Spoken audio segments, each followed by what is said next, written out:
How's everybody doing out there? Hope everybody is well. You're out there pursuing your greatness and your happiness. Today is a very, very special day. Today is the 20-year anniversary of Nasiriyah. My guest today is a participant in that. He is a Navy Cross recipient from that battle. Additionally, he's earned a Bronze Star with Valor. He was a 31-year Marine veteran, retired Sergeant Major. Additionally, he is the COO of the world's most successful recovery mission for service members. And last but not least, at 53 years old, him and two of his friends walked across the country. Without further ado, I'd like to introduce everybody to my great friend, Justin Lehew. Hey, Mark, great to see you. Thanks for having me on. Appreciate it, man. Thanks so much for being here. It's an honor to have you here. It's great to break bread with you and talk today about Nasiriyah. Before we get into the specifics of Nasiriyah, this is just my opinion. My opinion is that may have been one of the best units as far as camaraderie and team that I've ever been a part of. When you're reflecting upon that, the team that we had, what do you think were some things that added to building that team and making that team just successful? Personalities had a lot to do with every bit of that. We're in the people business, and warfighting is people. And the reason I believe that a lot of people have these fond remembrances that are forged in the crucible of fire is, make no mistake, you serve in a lot of great units and you do a lot of great things in life. But when you serve in those kind of units and how you have a mixture of personalities that came from all different walks of life, and somehow at one time in the world, at a single point that the entire world is focusing on at that time, veterans of a certain focus in an area, there's no better therapy than that, those people talking to another person that shared the exact same piece of dirt, ground, and time frame they did. Even they may have seen it from a different angle, but they know you were there, they know what you went through, and then as you're going on in your life, you're still maintaining that bond to go that we both shared this kind of incident.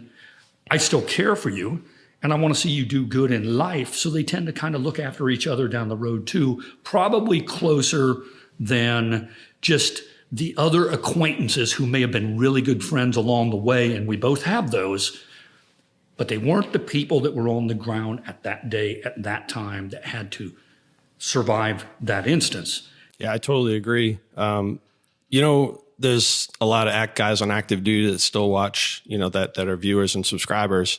And the one thing I would say that I think was really, really big on building that team, the E8s.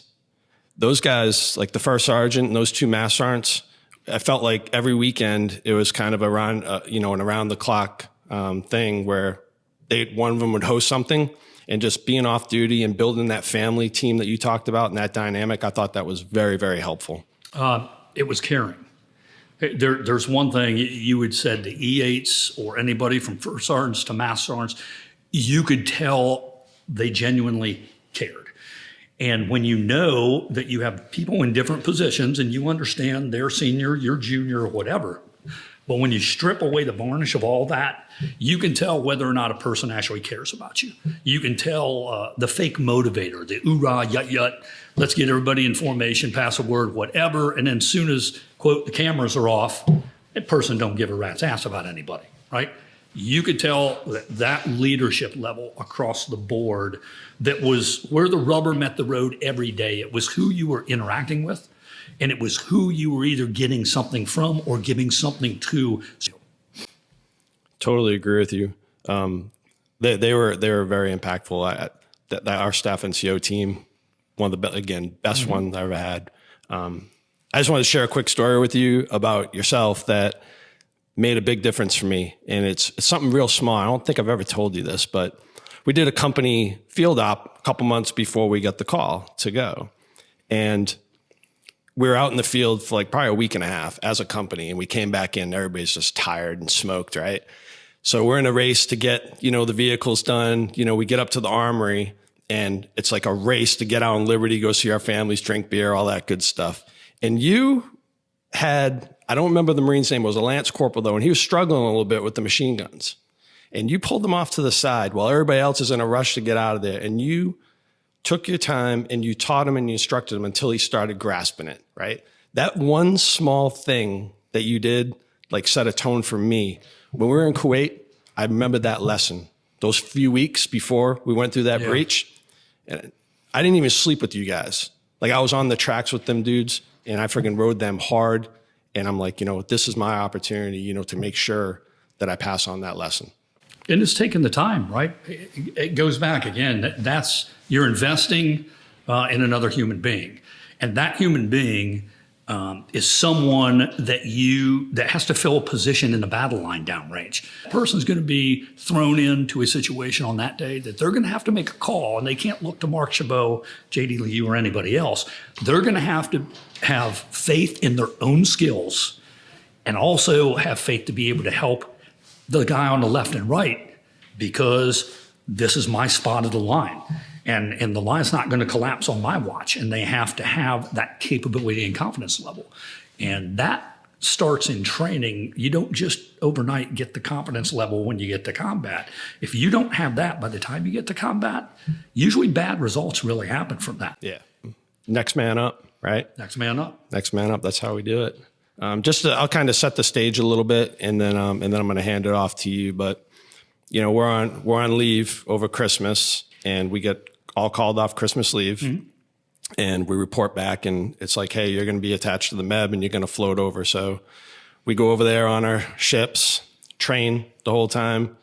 I mean, training hard. And then we splash. We get to Kuwait. We stage. Now it's time to go through the breach. Back there, when we were at Kuwait, I remember we got a brief about Nasiriyah, a Be Prepared To mission. And that Be Prepared To mission was probably, back then, it was probably like 30% chance that we thought that we would go through the breach. And then we're marching towards, the city, waiting for that order. Still didn't hear anything for 4 days. On that 5th day, 6 hours prior, about 2200 at night, we start poking each other on the shoulder saying, hey, we're going to the bridges tomorrow. Can you describe a little bit about, how you felt leading up to that moment, and then after that order was given, what you were feeling? Everything that you just said was limited food, water. That 4-day movement resulted in a couple hours sleep at best by anyone. And that wasn't just the lance corporal, the gunny, the lieutenant, because you are moving large pieces of machinery through open spaces, a majority of it under cover at night, no lights. The Army moved columns with lights on, and they moved them sometimes 40 and 50 miles long. Some of the greatest things I ever saw in my life. The people that don't understand, it gets lost in the lead up of that cohesion you talked about and everything to Nasiriyah, was that 4 days was push, pull, drag it in. Whatever you could get to the fight had to be taken to the fight. There was nothing else coming. You're pushing on in complete darkness in Indian country that may be minefields, that may be whatever, trying to catch up till you can hear a voice over the radio, because with your radios, I'm in range. Right. And just keep talking, and I'm going to get closer to you. That goes 4 days of that. And then you're going to the evening of the 22nd of March that you brought up, Buck, and you're sitting here like, okay, now this isn't the hard part. Right. The hard part's coming tomorrow. And there's no blocking positions. There's no anything else. There isn't. We rehearsed bridge takedowns for 3 and 4 weeks to do that. That Be Prepared mission was executed on the fly, and it was executed by units communicating the best they could to what was going on, to the situation being presented in front of them, and then still understanding, regardless of the fear, fatigue, fog of war, or anything else, this is my piece of the puzzle that day. But what most people didn't understand was what they thought was their piece of the puzzle turned out to be a different piece of the puzzle that they had to execute on that day. That was not, it was part of the Be Prepared mission, but it wasn't their piece of the Be Prepared mission. And all of a sudden, like pieces on a chessboard, Now it's this person's going to execute that person's mission. That person's going to execute this person's mission over there. And the combat forces all get started to get mixed up on the fly. And that really is, you know, the fog of war at a time when limited communications. I felt really, I felt a responsibility, as did you, being in a command position. I'm responsible to also relay this situation to 17 scared infantrymen or whoever that can't hear what I hear inside of this. And God bless them, most of them didn't want to hear what I was hearing inside of that, because they were going to be expected to do a sweep and clear and a hold mission that was the likes that no one had seen in American history.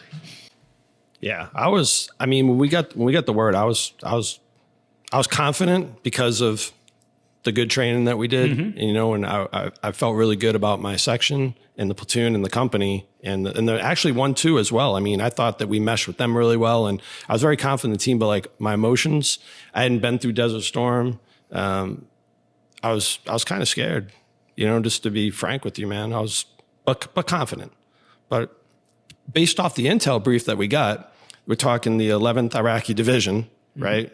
Could be as much as 10,000 strong, thousands of dedicated Fedayeen fighters. I'm not talking about the ones that drop their weapons, right? It's the actual hornet's nest of Nasiriyah, the 51st Mechanized Division. I mean, there's some assets here that can fight back if they choose to fight back. The immediate ones that lends to the training you were talking about prior to this, and people have asked me, what is one of the major things that you feel that is the reason for that? And I said, because a lot of people were trying to tell all these young kids at that time, don't worry about any of this. Just like Desert Storm, they're just going to throw their hands up by the thousands when we show up. Yeah. And I heard, and so did you, I heard people training their people like that. Meaning, let's train to the easier standard. It didn't matter. And you're sitting around your piece going, do not listen to that. Right. This is not getting somebody out of another country, putting them back into their country. We're going into their country. They got nowhere to run. Where are they going to throw their hands up to? They're in their country and we're there. They're going to fight. Our people, Mark, knew they were going to fight. Yeah. And that was a huge combat multiplier mentally for whether they were Amtrackers, whether they were Cap Platoon or anybody else. Nobody was really rolling into that city going, 500,000 people are just going to stick up their arms. And as soon as you start hearing the first crackle, you start seeing the black plumes and everything else. I think the training that reinforced, this is scary, but we can handle this. That's the lesson learned, you know, that God forbid, you know, well, it's going to happen. I mean, about every 30 years, America gets into some sort of, you know, pretty large scale conflict. And, you know, my time has passed, you know, that chapter of my life's over, and so is it for you. That would be the thing that I would pass to anybody to say, you know, that term, train how you fight. I believe in that. And I just can only hope, and not to get into a rabbit hole, but I can only hope that today, that message still resonates in today's Marine Corps with these young troopers and these smaller units out there, that they are trying to be the most proficient Marines possible, because I believe, JD, that benefited us a lot. I mean, I really do. I believe in it. So for those of you out there who are watching, please take that lesson and get after it, because you never know when that Red Star cluster is going to come up. Okay, man. So I was a little nervous, a little scared about it. But hey, we're going to do it. And March 23rd, you know, after midnight, we got maybe about an hour and a half, maybe 2 hours of sleep if we were lucky. You know, I think it was 02:30. Yeah. We started moving. Walk me through March 23rd. As you said, you know, sleep deprivation, everything else, but now you're moving in. The tone of the Amtracks are picking up. The engine whines aren't just idles. They're actually, the tracks are creeping down the road slowly. They're in armored columns. They're embarked with infantry, and it was everybody who could get a ride gets a ride. And distinctly remember, Mark, I didn't recall seeing any air cover in the air. We crossed the position where artillery gun tubes, which was called Nightmare, were setting up their gun line. But we were crossing as they're digging in, we're moving past this. So they're not fire capped, which means they're ready to start punching tubes and making fire. Right. They're getting set up too. Yeah. Everybody's getting into their battle order. And then we start to get, we have to put infantry on the ground to start doing house clearing, because there's little structures leading into Nasiriyah that the commanders want those clear. So they spit out the infantry, and that's going really slow. And then all of a sudden, that's not going fast enough. Hearing the chatter from the CAT vehicles that are up ahead, sweeping and clearing. You start to hear the TOW missile shots. They're getting fired at T-62s and 55s that are on the thing. And it's building, and it's building, and it's building. And then you're looking up ahead, and you're starting to see the black clouds, right?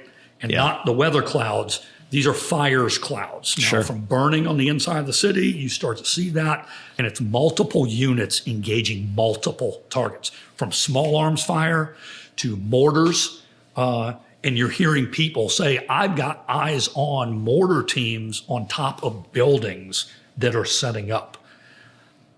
And at the same time, you're passing a bunch of burning U.S. vehicles, and you're like, we're the forwardmost unit. Where did these vehicles come from? And you find out they're fuel trucks, they're embarkation vehicles, they're Humvees, there's a wrecker in the street. You instantly know this is not a combat unit, even though everybody in the military activity, they're combat. But you could tell this was a logistics thing. I didn't know if they were Marines, if they were anybody, but you start to see the blood running out of the trucks. No one's around them. They're all on fire. And you're looking at the windscreens, and they're just shot out with small arms, peppered with shrapnel, and you're seeing the blood run from the sides of these, and you're actually seeing weapons still laying around. I remember it. Like somebody jumped ship. Man, here's where they were at. You see the drag marks that are coming out. So you get over the radio, there are lost Army troops. Some have been killed. There are still spread around, and there are people that say there are some that's still missing and they don't know where their soldiers are at. The tanks cannot come back and lead that battle line. And between the tanks and where our battle line is going into the city, it's about 2 kilometers or so, right? And you got the whole battle line creeping up behind the tanks. It's a tank infantry team. The only thing was missing was people walking behind the tanks getting ready to go into a city, because they're still embarked in the Amtraks, right? And now the Amtraks are starting to take fire from RPGs as they're moving, and vehicles are starting to come out of the city. And guys would hang out of vans and shoot an RPG-7. And then all of a sudden you're hearing sagger, sagger, sagger, and Amtraks are just shaking their butt and trying to get out of the way of missiles. And this is all happening even before the major part of securing the bridges. This is the mass confusion that's now leading up going into the city. So I know I have a 2-kilometer distance between the battle line and the tanks and where we are sitting. Get up to the tanks, and they are engaging. Jump off the side of the Amtrak. We've got cover. We've got cover by weapons fire, right? Yep. And I've got my Alpha 311, Dan, again, get up in the turret.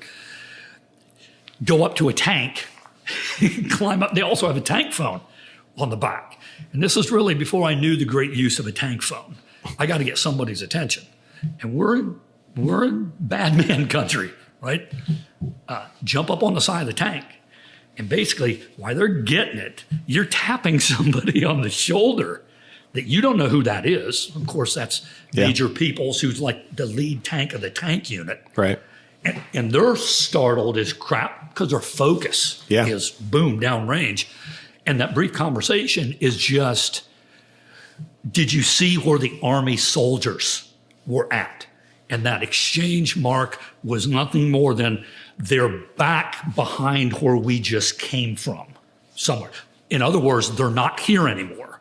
They have let us know that they're here, but we're moving, man. I didn't see anybody coming up.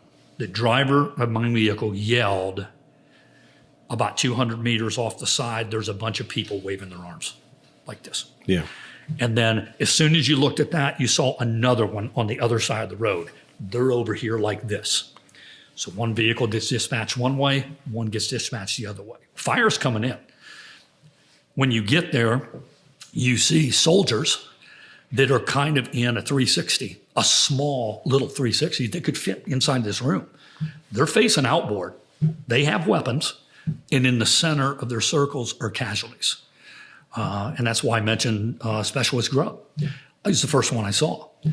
So when you jump off the vehicle, and now you grab Doc, and you're going to triage casualties, the first one you see is this large African-American kid, and he's got 4 gunshot wounds all over him, and he's a big boy. I don't think like I could have ever survived what that kid did, because you're 155 pounds soaking wet. Yeah. You're 5'8". This is a big boy. Right. And he is just, I didn't know if he was morphed up at the time. I had not known what the Army had done at the time to help that out, other than try to stop the bleeding. But these soldiers were doing the best that they could. So I've read different things and a lot of crap about, they weren't ready to fight and they didn't. These kids were doing a good job that walked into the hornet's nest that they had to deal with. Patch him up, get him out. There's another kid kind of running around. He's in shock. Gotta kind of tackle him, patch him up too. We start putting them, they're so big, we start putting them on the engine panels of the Amtraks to drag the engine panels into the vehicles to medevac them. Both those two situations get loaded in, and we start moving to the rear to the battalion triage or whatever. Basically, it was find the first ambulance that has a giant red cross on it and drop these guys off. And then you're hitting the bridge. Yeah. I remember passing the burning vehicles and seeing your platoon over there doing your actions on that, and I got the word to push. That was a very common term back then with 1-2. Push. Absolutely. Push. And that's okay. So I pushed. So now I'm the lead AAV with Bravo 1-2, and we are going to that railroad bridge. The issue is that about a click before that, I see the tanks do a 180 and they start driving back to the rear of the column. And I'm like, what the heck is going on? I said, those are my guardian angels up there. And they're like, they're almost out of fuel. I'm like, shit. Okay. And then push. So I started pushing. And probably the most impactful bridge, besides the North Bridge, when you and I had a moment over there, but was that railroad bridge, at least for Bravo Company. That's when shit got really real for us. So I pull up to that railroad bridge, and I tell my driver, I said, look, go nice and slow because we don't know what's on the other side of this bad boy. If you recall, it was pretty steep. Mm-hmm. So we got slow, we're creeping up the bridge. And I'm like, fucking stop, right? Stop. And there's 6 or 7 T-72 tanks on the other side of it. And I'm up there by myself with a 50 cal 40 Mike with the column behind me, of course. With no armor on any of the vehicles. I'm shitting myself, bro. Mm-hmm. I'm like, okay, cool. Let's get to work. Do the best we can. So start getting those up guns going the best that we can. And then it was almost like a thing of beauty, brother. We're engaging, and then out of nowhere comes, I don't know if it was Cat 1 or Cat 2, but Sergeant Palacios, mm-hmm. Who worked with, Lieutenant Latundra, God rest his soul, and Troy Sheelan. Mm-hmm. And he comes up on my port side and he starts towing them bad boys out. And almost at the same time that the tows are going, I see a javelin. I don't know who the hell shot it from the column, mm-hmm. but somebody shot a javelin. It like peeled open the top of this tank. It was just beautiful. At that time, it was beautiful. Air comes on station, Cobras, tow missiles coming out. And I get the call from my lieutenant in the back. He's like, hey, port side, there's freaking guys over there that are shooting at us, and they got freaking black robes on. Revis, pivot. Mm-hmm. Revis freaking pivots. Boom. We get that threat eliminated, right? But that's at that time is when just things started just becoming, I'm like, this is no longer just, you see the burning vehicles, but that was like my first time leading in combat. And I could not believe what just happened. right? It's like you watch it on TV and you vision it in your head, but to actually go through it and do it and to see all those elements come together and deliver that firepower was astonishing to me. Absolutely. And when you're rolling up onto that, right? And like we just mentioned before, is these Amtrak's had to get out of town so fast. We took our machinery with us. We didn't pick up things in theater, meaning we boarded with vehicles, took those vehicles over on the ship. So we're getting to the southern bridge, past the railroad bridge. We take fire at the same place. That's the first time that we actually had larger munitions aimed at the vehicles, was at the railroad bridge. That was when it was more than an RPK gunner over here or something. That was when, holy crap, was that just an RPG-7 that skipped in front of a vehicle. And it isn't just that one. There's more smoke trails going everywhere because they know that we're channelized going into this. So then you know this is a coordinated defense. This isn't just a bunch of haphazard people that are taking pot shots. We are driving into pre-plotted defensive positions that people have prepared to defend. And even more, they know the bridges as well and not better than we do. Much better. They know that they have to channelize the Americans into the bridges. They're here for the bridges because there's a bigger objective. They're not here for Nasiriyah. Right. They're here to topple our government. They're moving to Baghdad. Everybody in Iraq knew where that push was going to. Right. But after that, it eerily, for a moment, calmed down between the railroad bridge and the Euphrates River Bridge. CAT had done their thing. Tanks had done their thing. Tanks left. So if I'm driving a truck that's got a couple thousand gallons of fuel inside of there, and that is vital to this assault, and I'm the commander, hell no, you're not going up there to that. Unfortunately, they're going to have to come out here because I can't risk losing 2,000 gallons of fuel in this truck at one time. That tank's going to have to come to here. We didn't understand that on the ground. We're just watching it happen. So you don't know. You're thinking, where are they going? We're going this way. Where is other people going? You're wrapping your head around that. And then the fire dies down. And then you're kind of getting a little bit of a breather. And now we're creeping over the Euphrates River Bridge, which officially means you are entering the city, not the suburbs and the external stuff. You're going into staged warfare. You're going into buildings that have multiple levels. You're getting into streets that are just as wide as your armor that you have. And you're starting to push, and it's miles across. This is a city of 500,000 people. It's a huge city, right? And we are sitting, and I am sitting on top of that bridge as the last vehicle, right? Staff Sergeant Will Keith has already pushed into the city. Staff Sergeant Justin Smith has already pushed down. And then I have Staff Sergeant Marinika Araton that's in the third section that's right there. And then I am the last. Platoon sergeants, most people don't know, and AVs. Platoon sergeants are the last, meaning you're leading from the front, but you're also responsible to make sure everybody gets to the fight. And the commander is up there, and you have, God bless, I have the best view of the battle. It was probably 8 minutes. I would say, in combat, you lose so much track of time of what the length is. But I would say it was probably about 8 minutes where there was nothing happening. There was nothing. It was quiet, everything. Yeah. And then on 8:01, the entire world lit up like a nuclear bomb went off. And fire started pinging from the backs of the tractors. People came out like beehives underneath the bridge and started firing from behind. Cars and masses of people started to converge on that southern bridge. You're in your herringbones and you're dropping the infantry.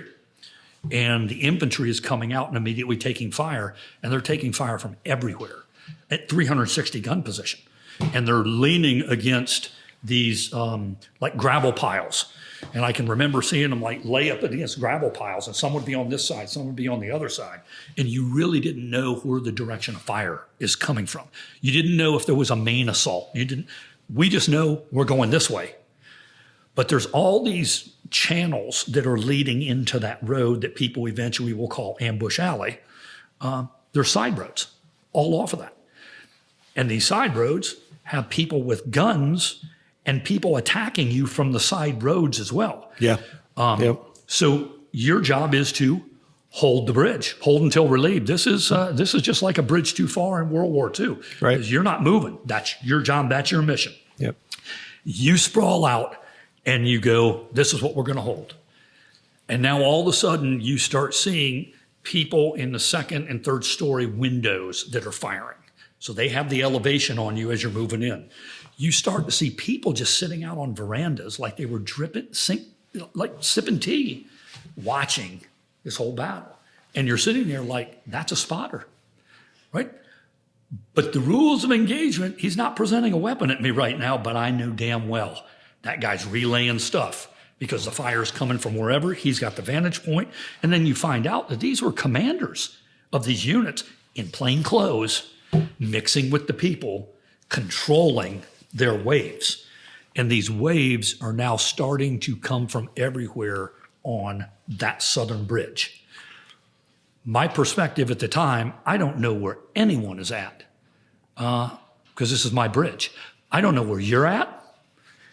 Bravo Company's at. I don't know where Charlie Company's at. All you see is this is where you're at. And you also see there ain't no tanks around here. They're still gone. They're out of the city. You have thin-skinned infantrymen. They're running all over the place. They're trying to target ID. Can I shoot? Can I not shoot? There are like Somalia. There are masses of people that are walking down these alleyways at Marine machine gunners. And these kids are not opening up just willy-nilly. They're looking around going, is anybody seeing what I'm seeing? And am I authorized to engage? Because what a lot of people forget, Mark, is this.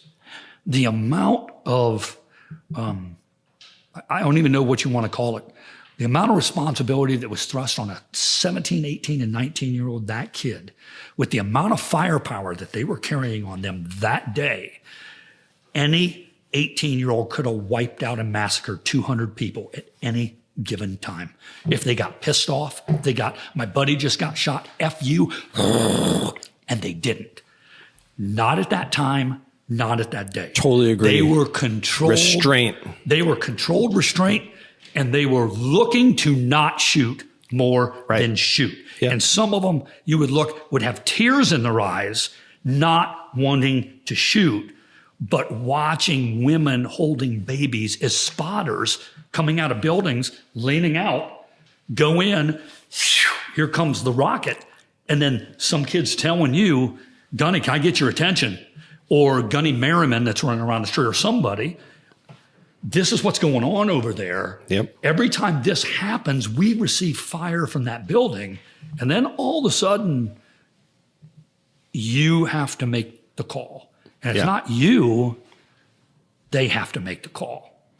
Because that same call is happening, the next fighting position, it's happening up the street, it's happening over here. And the lieutenant, the captain, the gunny, the staff sergeant can't be there to say yes or no on every single thing.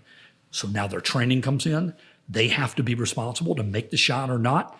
I know for a fact, almost to the man, on the 23rd of March, 2003, everybody in uniform that day, before they had to pull the trigger, I didn't see anybody pulling the trigger with malicious intent or I'm just gonna, whatever. It was, they probably waited too long to pull the trigger and they should have been pulling triggers a little bit faster. But on that day, Mark, rules of engagement didn't go out the window. But the rules of engagement were pushed to such an extreme that it honestly restrained Marines more than just letting Marines get online and sweep and clear. It restrained them. And that tactical restraint, it can't be blamed on someone or not. That was the individual person that was out there. But there was things that American troops were reacting to that day that they had no amount of training in your life ever prepared you for that. Whether it was the women holding kids as spotters for their things. Okay, that's not supposed to be a combatant. That's clearly a combatant. Suicide vests and vehicles and strapping vests on people who didn't want vests strapped on them at gunpoint, start walking towards the Americans and then start detonating vests, Yeah. and you're talking small kids. Right. And now you're saying, holy cow, they're using women, they're using children. Then you look off to the right at the same time and you hear over the radio, Alpha 312, there is a vehicle coming at your vehicle at a high rate of speed. And this is Alpha 311, who's on the other side of the same road looking down the long axis. And you look up, you see the siren, you see the C on the side of it, and it's an ambulance. And it's about 200 meters, 300 meters, right? And what do we usually train people to do, Mark, in combat? Marines are trained to kill. Marines are trained to aim. Point of aim is point of impact. Marines are not trained to fire warning shots. It's deadly force is deadly force, not skip rounds off the front, not do anything else. Every amount of our training says that when you bring up and present a weapon at somebody, you intend to neutralize that target, not shoot them in the knee, not shoot them at that, right? But this is an ambulance. First rounds from that 50 cal went in the deck. Let's get their attention. We're all talking back and forth. I don't think they know who they're messing with up here. They don't know. They were emboldened by hitting that Army unit that didn't have the capability to really fight back. They had no idea that they had Task Force Tarawa and the 1st Marine Division stacked up behind that. And here's a wave of death like you've never seen.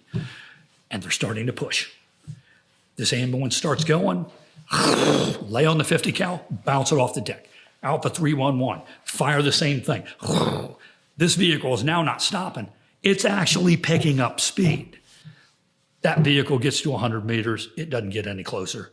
You take the 50 cals on that, 311, 31 deuce, and you just lay right in that cab. Okay. And that cab just disintegrates in the front of that thing. That vehicle bounces from one side of the road to the other, hits a phone pole or whatever it was there. It comes to a screeching halt, right? Clearly it's not moving. It's been neutralized. Don't need to lay anything else on it. And you're watching this, and the back end of that vehicle flips open, and 6 guys clad in black with red triangles on their shoulders, carrying weapons, jump out of the back of the ambulance and just run into buildings. And you're like, you have got to be kidding me. Yeah. All in a matter of minutes. We've got women holding babies as spotters. We've got suicide vests that are coming towards positions. You have vehicles that are being used as what we would eventually be called vehicle-borne IEDs. That term had never even been coined at that time. It was just a vehicle coming at you. And now I have an ambulance that's coming at me. And at the same time, you have now just neutralized every single one of those threats within the first 30 minutes of this battle. And that is probably you're sitting in your head going, oh my God, clearly in the clear of lighting up whatever it was that was coming at them, that was probably never covered in any class that they had ever had. That type of intensity, Mark, goes on at that southern bridge for that amount of time, right? We're talking hours. It's a couple hours before the tanks start to come back. And then at the same time, I would probably like to hear over to you on, at the same time this is going on, you have already made it past that we have no idea. You guys have pushed up farther. You have managed to get into the eastern side of the city with the battalion command element and everything. And at the same time, this is happening at the southern bridge. What's going on the eastern side of your battle position? Yeah. All that you were just explaining, I could only hear, right? I knew that there was a mess back there at the southern bridge. So after the railroad bridge, when we delivered, that combat power to those tanks, I agree. It was kind of quiet after that. Now, the thing about telling these stories is that you only see it from your own eyes. So there's things that happened until we got, through the southern bridge and made that turn east that Marines were telling me that happened, like infantrymen in the back, Lieutenant Garlock, saying, hey, did you see that RPG? Correct. I had no idea that stuff was going on. I'm just razor sharp and focused. I told you I saw nothing. I saw no air at all. You had said earlier you saw Cobra attack helicopters. I can't recall seeing any of that. Yeah, and that's just kind of the interesting thing about combat. So we get, over the southern bridge, and it's quiet, and then we follow the battle plan of going to the east, because Ambush Alley was 4 kilometers long. So they wanted to make sure that we minimize forces going through Ambush Alley, because we predicted it was going to be, for lack of a better word, a shit show. So tanks at this point have now leapfrogged me, which is a good thing. But when you explained a little bit about the city, that was real mount conditions. I mean, not New York City, but just picture, like an Iraqi, kind of like LA. The streets were so tight. My vehicle could barely fit down it. The tanks could barely move. At this point, JD, I had my 9mm pistol unholstered. It was so confined and tight down these streets. So we continue to press down the east, and we did not know. And then I looked at a map recently. It says something about like a water factory was over there, but it was actually a sewage plant. It was a sewage plant.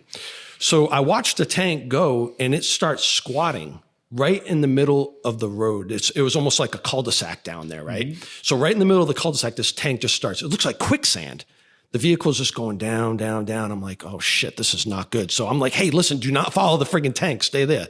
At this point, Lieutenant Garlock is like, Mark, drop ramps. He's like, we're going to provide security. It's a fucking mess out here. I said, sir, I think you better protect. He's like, drop the friggin' ramp. You got it, brother. We drop ramps. All the infantrymen are now scattered. They're covering all the avenues of approach. They're shooting, when they get their PID, they're identifying targets and shooting at them. And then we get told to go. So the tank is there, and I've just felt awful about it leaving the tank. But the infantrymen are in front of us, our vehicles, and we're going down this very tight city, and they're clearing block by block by block. And there's not much I can do for them besides draw a 9mm pistol, and my crewman, has got his rifle up outside the cargo hatches. So we keep clearing and clearing and clearing. At that point, my platoon sergeant, Eric Ingerson, one of the best men I know, he goes to try to help the tank and try to get the tank recovered. As you know, the tank was a total loss. Zero out, get rid of the crypto, zero out the radios, recover what you can. Eric was back there for about 5 or 6 hours trying to do that. He's getting shot at for that amount of time. And we kept on going. So at that point, you're down on the southern bridge. You guys are in contact. Charlie Company at some point, while we're on the eastern side, had pushed north to go to the north bridge up there where the Sodom Canal is. After we get to this block by block, we eventually link back up with the battalion. I know the battalion gunner was there, the battalion commander, and they set up like a little CP, and it almost looked like a playground, kind of. So we had cleared all the way up to there, and we had posted out security, and that is pretty much kind of the way that we did the east. So we got vehicles in the back that are buried in that quicksand. We push forward to the battalion. You guys are at the southern bridge. There is all kinds of stuff going on up north that we can hear, but we can't see. And then at that point, you guys had passed through. So the north was going on. And I can only tell you what I know. Just things were going really, really bad up there. I know that because I can hear it in my comm helmet. But at some point, you guys had screamed. I'm talking screamed through Ambush Alley, your unit. Turrets traversed each way, engaging while you guys are on the move, engaging up Ambush Alley. And that's when we were posted on the side of the road there, right near Ambush Alley. And I'm like, duck for cover, because you guys just were blazing through that place. I mean, I would say you guys are probably going 35 miles an hour. It's probably the fastest movement I've ever seen, with machine guns firing in both directions. And at that point, I'll pass it off to you, because you can provide a clearer picture of what was going on at Charlie Company, and then I can finish it with the piece of when I had to go in there and do some recovery. So over to you, brother. So you have that going on, what you had said there, Mark, and what most people are very unaware, and as a good note of knowing what's going on, you have the battalion command element position with you. That's the tactical control of this entire city. The other commanders are trying to contact the battalion Timberwolf 6, they're trying to call, they're trying to do this. And because of the power lines, poles, and everything else that's going on over there, communications are crappy in this city. So each of the commanders are really doing their own fight. All the captains that are the company commanders are truly on the ground as infantrymen, like it's a beachhead at Tarawa. They're on the ground with their troops, or they're on the fist vehicles trying to get whatever they have, right? So there isn't anyone that's not engaged. You also had the forward air controller for the entire unit at your position. And the forward air controller He was in my section. Unit. That's right. He was in my section. Okay, so all this is happening. Charlie Company has pushed through my position. We've talked about this. I didn't see a single tractor come over that bridge. Not a single one. So I had no idea that they had even went through our position as fast as you said we eventually came up Ambush Alley. Charlie had flown so fast with multiple Amtraks to get to Ambush Alley and to get to the north, to seize that bridge, push, push, push, go, go, go. And once again, you know, we're not lobbing artillery in the city yet. I don't think enough air's on station. And how do I know that? Because in my helmet fire leading into the city, I hear things like forget the air, forget the artillery, hurry up and get the grunts into the city before we lose our mission to somebody. If you're a commander and you're hearing that, not everybody on the street could hear that. I heard it, Mark, because I can still hear it in my helmet because I'm monitoring different command nets.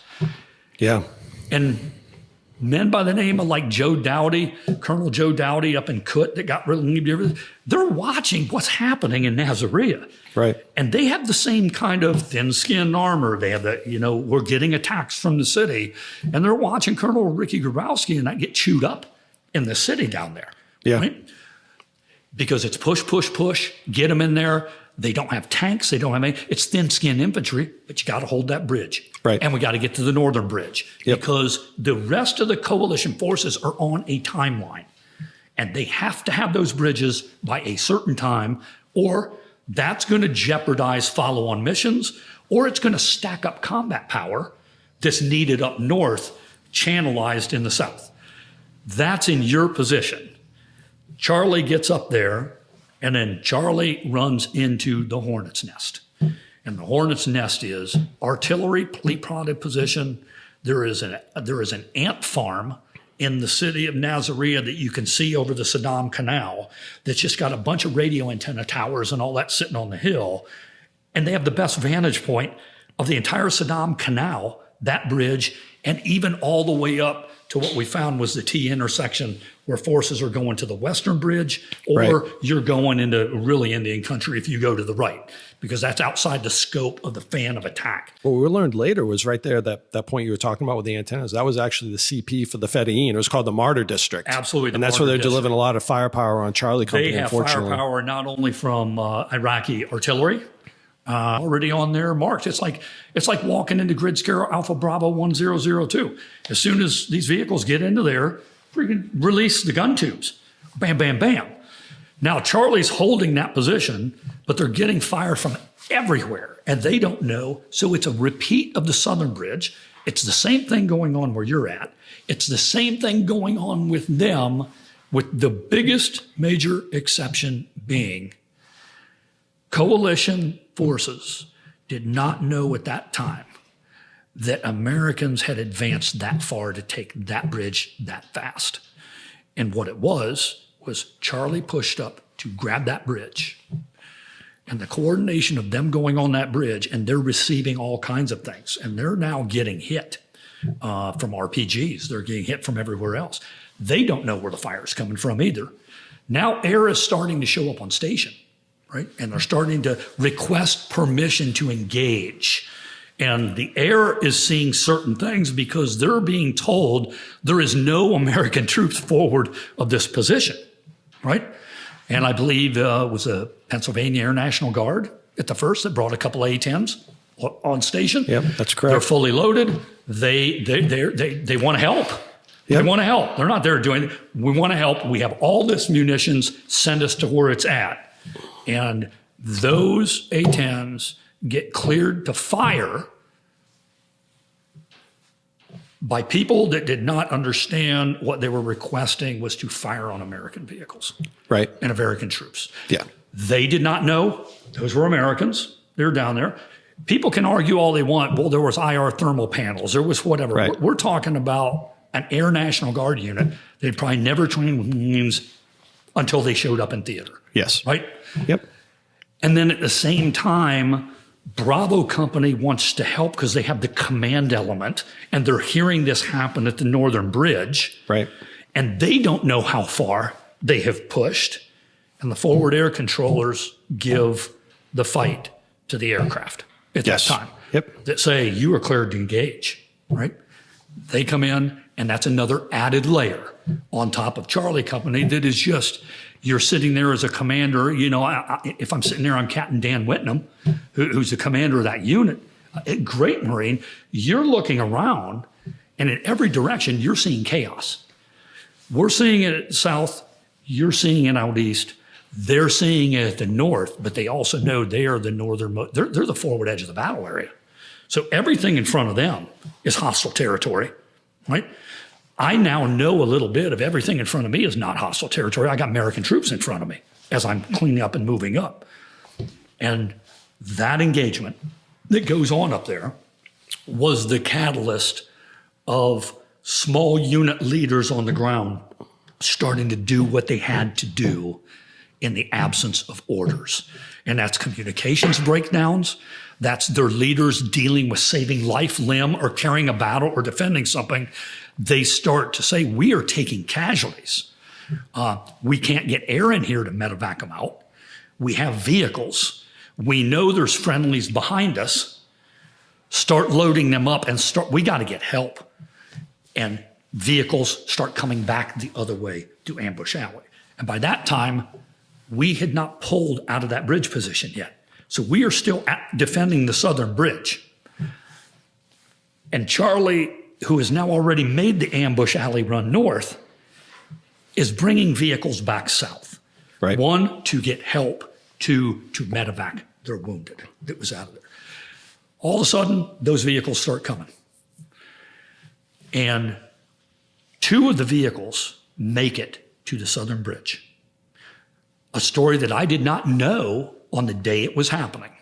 I only thought it was one because I had to deal with one.